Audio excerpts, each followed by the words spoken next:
આજ રોજ ગુજરાત સરકારના મુખ્યમંત્રી શ્રી ભૂપેન્દ્રભાઈ પટેલ સાહેબ સુરત મુકામે જન સમર્થન રેલીમાં આવી રહ્યા છે। તો અમે અહીં અનુસૂચિત જાતિ મોરચાના તમામ હોદ્દેદારો કાર્યકરો મિત્રો એમનું સ્વાગત કરવામાં અહીં ઉપસ્થિત છે।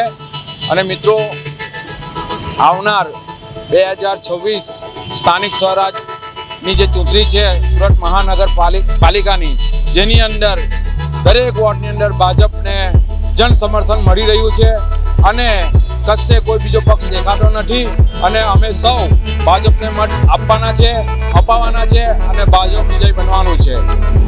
બોલો ભારત માતા કી જય।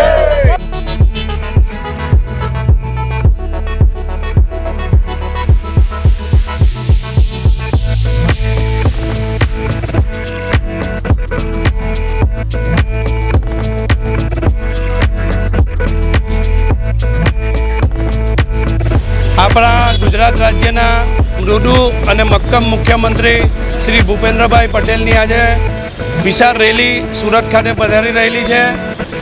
સોશિયલ મીડિયામાં ભારતીય જનતા પાર્ટી વિરુદ્ધ ખોટી માહિતીઓ આપવામાં આવી છે, પણ ખરેખર એવો કોઈ જ માહોલ નથી।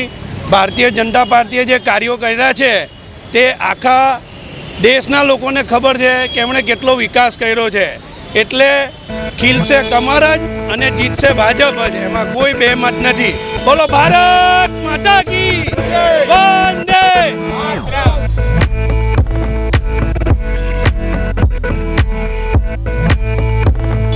મુખ્યમંત્રી શ્રીની એક જન સમર્થન યાત્રા અને સભાનું આયોજન કરવામાં આવ્યું છે। ત્યાં પણ સુરત શહેરના તમામ ભાજપના કાર્યકર્તા જોડાવાના છે અને આવનારી આગામી 26 તારીખના રોજ જે ચૂંટણીનું મતદાન છે એમાં ભારતીય જનતા પાર્ટીના 120 સીટ ઉપર મતદાન થવાનું છે। એમાં 120 સીટ ઉપર ભારતીય જનતા પાર્ટીનો કમળ ખીલવાનો છે। એના માટે સૌને વધુમાં વધુ મતદાન કરીએ અને વધુમાં વધુ આપણી 120માંથી 120 આવે એના માટે સૌ મહેનત કરીએ।